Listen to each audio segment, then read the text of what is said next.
Man, it is Monday and it's about 5:30 at night.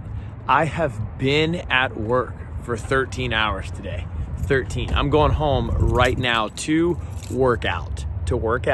I gotta do a little bike ride. I got some more work I gotta do tonight. Look, it's not about how long I've been working. I've been here 13 and a half hours, but I've probably done in 13 and a half hours what some people do in 13 weeks. See, I'm obsessed with time. I'm obsessed with squeezing time and getting as much out of it as I can and using certain productivity hacks, tricks, whatever. So when I was getting ready for this week's vlog, I was like, dude, you know what we're gonna talk about? We're gonna talk about how to get the most out of your time, the most out of your week, the most out of your day, and just the most out of your life. You gotta squeeze time to get what you want. So let's rock and roll in 3, 2, 1.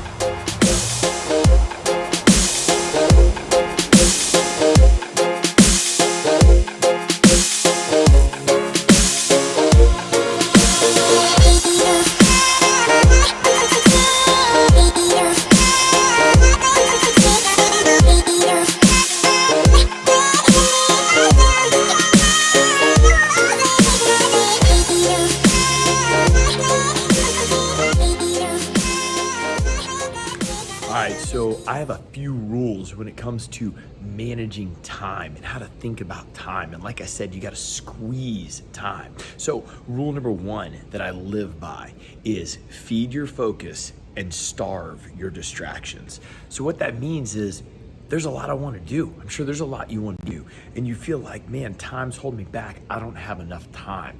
So what I do is I hone in on what I want and I get everything out of the way that causes me any sort of distraction. Recently, over the last year, you know what I've done? I went through and unsubscribed from everything that doesn't give me value on my email list. Look, you know how much I was going through, oh man, this is just junk, and you just go delete it? That's wasted time. Like, why even get the email? Just spend the initial time to go in and unsubscribe from everything. I don't have any games on my phone. If that isn't there to distract me, then I'm not gonna do it. I don't wanna play it. You know, I like reading books. I like growing. I like listening to other people. I don't listen to the radio. I am always listening to an audio book or something on YouTube. I'm using every second that I have. Anything that feeds my focus, I'm gonna lean in on it. Anything that would distract me, I'm gonna starve it. Get it out. All distractions, I gotta be aware of them. I gotta get them out. I gotta find my focus. I gotta lean in on it. So rule number 1, starve your distractions and feed your focus. I think I just said that backwards, but you get it, all right? Let's rock and roll.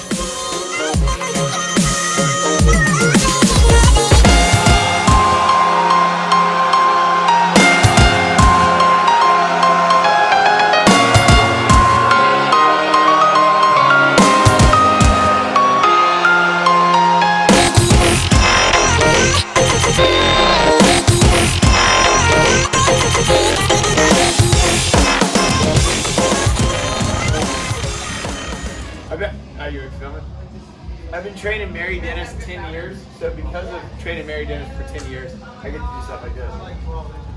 What's up, Mary Dennis? I'm gonna give you a here. Hey, buddy. Coach. All right, rule number 2 that I use to squeeze time. Look, it's 4:50 in the morning right now. I start early. Every day. Look, I'm not a talented person. I'm not crazy smart, but check this out. If you can start 2 hours earlier than your competition, you're gonna have 30 days more at the end of the year. Look, the average person gets up at let's say 7, right? Let's say you get up at 5. And I'm not talking snooze alarm. I'm just saying you get up at 5. That's 2 hours. 2 hours, 365 days a year. That adds up to 30 days. Now, if you can go to 3 hours earlier, that's 45 days. Think of what you could do with all that extra time. All I gotta do is get up early. That's it. I don't gotta be any more creative. I don't need connections. Dude, that's it. Wake up early, start early, beat the sun up, be productive, get your day going, man. That's hack number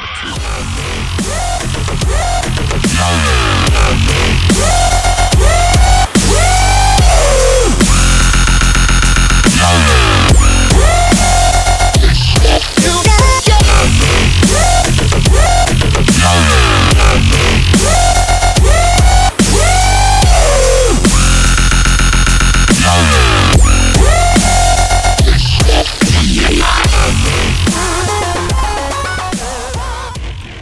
right, time hack number 3. So when I talk about squeezing time, what I'm trying to do is I'm trying to be more productive, right? Well, one way to do that is to play some mental tricks on myself. I break my day into 3 6-hour segments. I'm going 18 hours a day. I sleep probably 6 hours a night. Okay, cool. I'm awake for 18. Inside those 18, I have 1 6-hour block, a second one, and a third one. Now, when I think about that, if you don't want to go 18 hours a day, you don't have to go 18 hours a day. If you want to go 15 hours a day, 5, 5, 5, like that's cool. But the point of doing that is to break it up into 3 segments. That way, each segment has structure. When you have lack of structure, you have lack of results. So for example, today, the first 6-hour block was completely spent coaching, doing one-on-one clients, anything that I needed to be with our members. I taught 5 classes today. The second 6-hour block was anything that I needed to do that I couldn't multitask in. Like I had to get my swim workout in. I had to record the podcast today. I had to take 3 phone call meetings. Like that was all in my second one. This third 6-hour block was all the things that I need to sit down and actually do, like send emails or think or prioritize things or work on a project, things that I couldn't have done earlier. And not every day is like that as far as those exact 3 things, but I do break my day into 3 6-hour blocks. And I would encourage you to think like that. If you need some me time, okay, you don't need me time for 18 hours. You get like me time for 5 hours, or you get me time for 6 hours, whatever that block is, right? And you can strategize that and you can use it. Basically, I'm getting 3 days to everybody's 1 day. Some people are using the whole day. Today's my email day.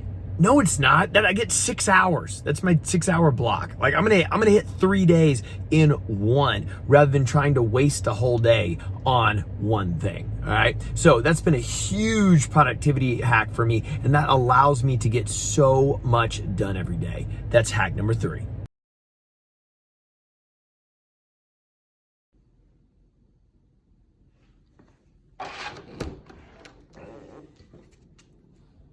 Why? Why do you scratch on the door and then not want to come inside? All right, happy Saturday. It's Saturday afternoon. I just got done with a 2,000 meter swim workout. Super fun, starting to feel the long distance. And I will give you my next time hack. All right, you ready? Say yes to more things than you say no to. I know everybody wants to say no all the time. There's all this like speeches and information and stuff around like, hey, you got to say no so you can say yes to the right things. Like you start saying no to everything, you get really used to saying no to everything. And not only do you get used to saying no to everything, you get really good at finding reasons why you can justify why it's okay to say no. Oh, say no because this, it almost becomes like second nature. I get it. I know you can't say yes to everything. Just try to say yes to more things than you say no to. If you can say yes to more things than you say no to, you're gonna start doing a bunch of stuff to figure out the right stuff. You'll put pressure on situations. You'll start being more creative. When you start taking on more, you start figuring out more. Rather than just saying, no, I can't handle this, instead of getting stuff off your plate, how about you try to trickle a few more things on your plate? Whenever anything's going wrong at Strong Side, we usually don't take stuff away. We usually add something because we know that if we can add to it, we have to get more creative. We have to do more in less amount of time. That is extremely important. Look, I gave a speech yesterday in downtown Roswell at the Roswell Business Club. I've given 6 speeches in the last 8 weeks. My schedule doesn't really allot for speeches, and all these are free. I'm doing them because I feel like I can grow the company more by doing that, but I'm not charging for them. And I've talked to universities, I've talked to business clubs, I've talked to like all these places that have asked me to come talk. I gotta start saying yes to more stuff. If I were to turn all those down, I wouldn't be able to figure this stuff out. Say yes to more things than you say no to, and I bet you'll pull this whole thing together. Hey, what's up, team? Check it out. Tomorrow is my first outdoor bike ride of this season. The weather's gonna be awesome. I'm going up in Cartersville to the Budweiser plant. It's got a lot of hills, super fun, can't wait. I love this Specialized road bike. I got it a little over a year ago. This is the gray model. Dude, I don't freaking know what it is. I don't know that much about bikes, but I got it from Outspoken Bicycles. Man, they're awesome. They hooked me up with a great ride. I have really enjoyed this sucker. So I just cleaned it. I just polished it. I just greased the chain. I am ready to dominate tomorrow. What I'm gonna do is I'm gonna pull together all these time hacks that I've been going over with you in this vlog. That's what allows me to go out and ride several hours on end, because I'm always trying to cheat time. I'm always trying to get the most out of it and squeeze that time, all right? We are going to recap tomorrow's bike ride starting in next week's vlog. So stay tuned. It is full-blown Ironman training. I cannot wait to crush it tomorrow. See you there, team. Knows you, they cannot buy from you. And the old adage of people buy from people they like has hardly any truth. The new adage is people buy from people they know. Because if they do not know you, they cannot buy from you. Y'all at Starbucks? Is Starbucks the best coffee, or is it the best known coffee? Because you can go get coffee anywhere. Definitely not the best. Well, exactly, but they are the best known coffee. So the biggest battle that we ask ourselves every day is, who knows you? Have you ever heard strong side before? Yeah. Great. All right, anybody who said no, my bad.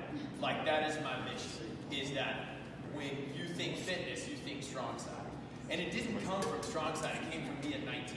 So I became a personal trainer at 19 years old. I became a personal trainer in May of 2008, and then in September of 2008, the economy crashed.